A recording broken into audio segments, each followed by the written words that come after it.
حضرت شیخ الاسلام باہ الحق زکریا ملتانی رحمۃ اللہ علیہ اور حضرت بابا صاحب کے درمیان بہت محبت تھی۔ بابا صاحب جب بھی انہیں خط تحریر فرماتے تو شیخ الاسلام باہ الحق زکریا لکھتے۔ ایک دفعہ لوگوں نے پوچھا، آپ جب بھی حضرت کا نام لیتے ہیں تو شیخ الاسلام ضرور کہتے ہیں؟ آپ نے فرمایا کہ میں نے لوح محفوظ پر ان کا نام نامی شیخ الاسلام کے ساتھ لکھا ہوا دیکھا ہے۔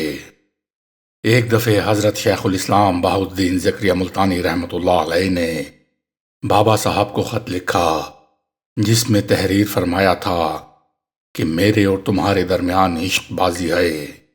بابا صاحب نے جواب میں لکھا کہ میرے اور آپ کے درمیان عشق تو ہے مگر بازی نہیں ہے۔ حضرت شیخ بدر الدین غزنوی آپ کے پیر بھائی تھے۔ دہلی میں ملک نظام الدین غریتہ دار نے ان کے لیے خانقاہ بنوا دی تھی جہاں ان کے آرام و آسائش کا سارا سامان بہم پہنچایا تھا۔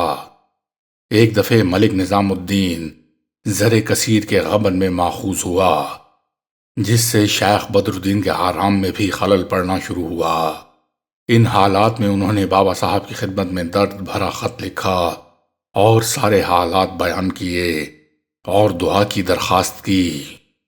بابا صاحب نے یہ خط پڑھا تو جواب میں تحریر فرمایا، عزیز الوجود کا رقعہ ملا اور جو کچھ اس میں درج تھا اس سے آگاہی ہوئی۔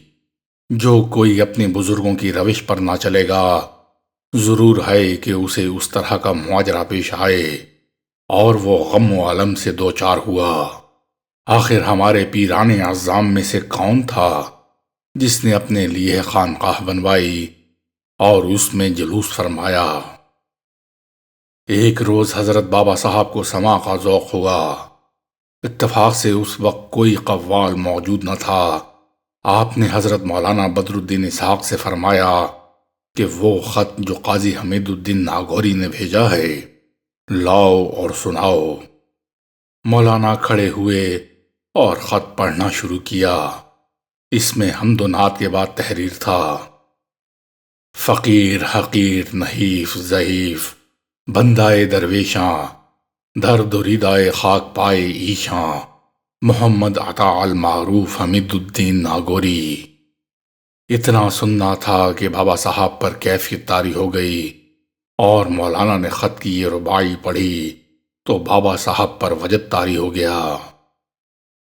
ایک روز سماع کی حرمت و حلت پر گفتگو ہو رہی تھی تو فرمایا، سبحان اللہ، کوئی جل کر راکھ ہو جائے اور دوسرے ابھی اختلاف میں ہی ہوں۔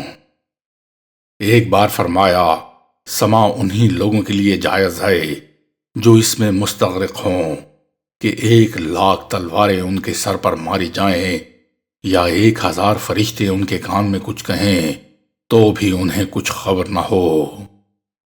ذوالحجہ 663 ہجری کے آخر دنوں میں بیماری نے شدت اختیار کر لی اور آپ کو بے ہوشی کے دورے ہونے لگے، لیکن اس کے باوجود آپ کی کوئی نماز حتیٰ کہ نفلی عبادت تک قضا نہ ہوئی اور وظائف اور اوراد بھی وقت پر ادا ہوتے رہے۔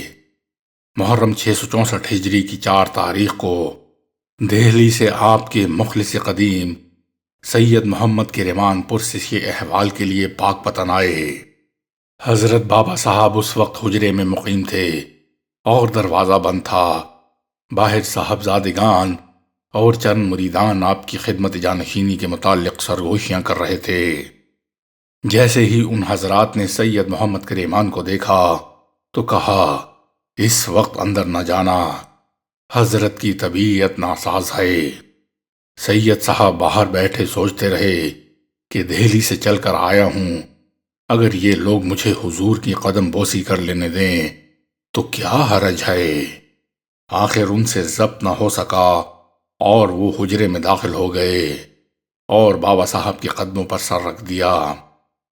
آپ نے آنکھیں کھولی اور پوچھا، سید کیا حال ہے؟ عرض کیا، حضور کی دعا سے اچھا ہوں، ابھی حاضر ہوا ہوں۔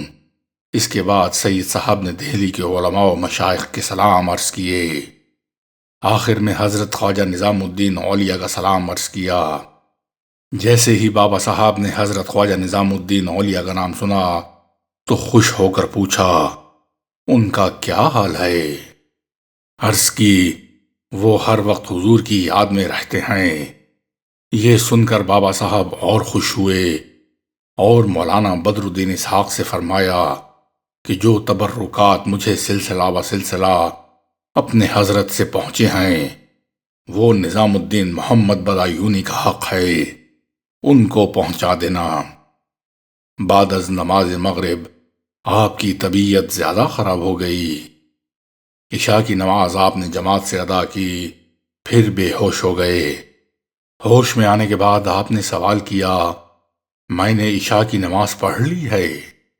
عرض کی گئی، جی ہاں۔ آپ نے فرمایا، ایک مرتبہ پھر پڑھ لوں؟ دوبارہ نماز عشاء ادا کی تو پھر بے ہوش ہو گئے۔ ہوش میں آنے کے بعد پھر یہی سوال کیا۔ کہا گیا، آپ 2 مرتبہ عشاء کی نماز پڑھ چکے ہیں۔ فرمایا، ایک دفعہ اور پڑھ لوں؟ ممکن ہے پھر موقع نہ ملے۔ یہ فرما کر آپ نے عشاء کی نماز ماہ وتر ادا کی اور پھر تازہ وضو کیا۔ اس کے بعد سجدہ کیا اور سجدے ہی میں ایک مرتبہ زور سے یا حیو یا قیوم کہا اور جان آفرین کے سپرد کر دی۔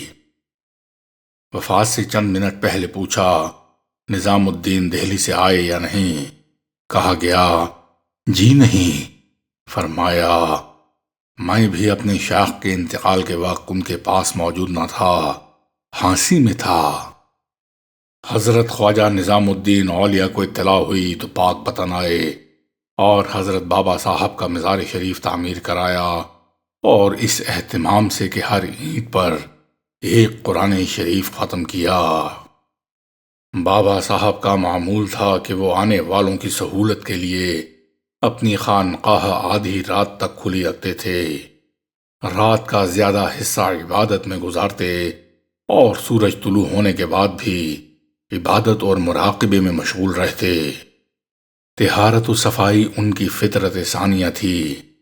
ہر روز غسل فرماتے، صبح کے بعد 2 گھنٹے تک طویل سجدہ کرتے اور اس دوران میں کبھی چپ چاپ دعا مانگتے اور کبھی اپنے خالق و مالک کی حمد و ثنا میں اشعار پڑھتے، کبھی تمام مخلوق کے لیے رحمت و بخشش کی دعائیں مانگتے اور بے حد گریہ وزاری کرتے۔ اس کے بعد دوپہر تک آنے والوں سے ملاقات کرتے، پھر مختصر قیلولے کے بعد نماز ظہر ادا کرتے اور اس کے بعد خانقاہ کے مکینوں کی ضروریات پورا کرنے پر توجہ دیتے۔ ہر ایک سے اس کی خیریت دریافت فرماتے اور کسی کو کوئی تکلیف ہوتی تو فوراً دور کرنے کی کوشش کرتے۔ ہر آنے والا ان تک رسائی حاصل کر سکتا تھا۔ زہد و ریاضت میں بابا صاحب کی مثال نہ تھی۔ عمر کے آخری ایام میں اکثر فرمایا کرتے تھے، 40 برس تک اللہ کے بندے مسعود نے اپنے آقا و مولا کی اطاعت کی۔ اب گزشتہ چند برسوں سے یہ حالت ہے کہ آقا کی ذرہ نوازی سے مسعود کے فکر و خیال میں جو کچھ آیا وہ حقیقت ثابت ہوا، اور مسعود نے جو بھی آرزو کی وہ پوری ہوئی۔ حضرت کے بے شمار خلفاء تھے جن کا مکمل رجسٹر حضرت جمال الدین ہانسوی کے پاس تھا۔ بعض خلفاء کی اسماء گرامی یہ ہیں: حضرت خواجہ قطب شیخ جمال الدین ہانسوی، حضرت شیخ نجیب الدین متوکل، حضرت مخدوم علاء الدین علی احمد صابر کلیری، حضرت شیخ بدر الدین اسحاق، حضرت نصیر الدین متبنا، حضرت بدر الدین سلیمان، سلطان المشائخ حضرت خواجہ نظام الدین اولیاء محبوب الہی رحمۃ اللہ علیہم۔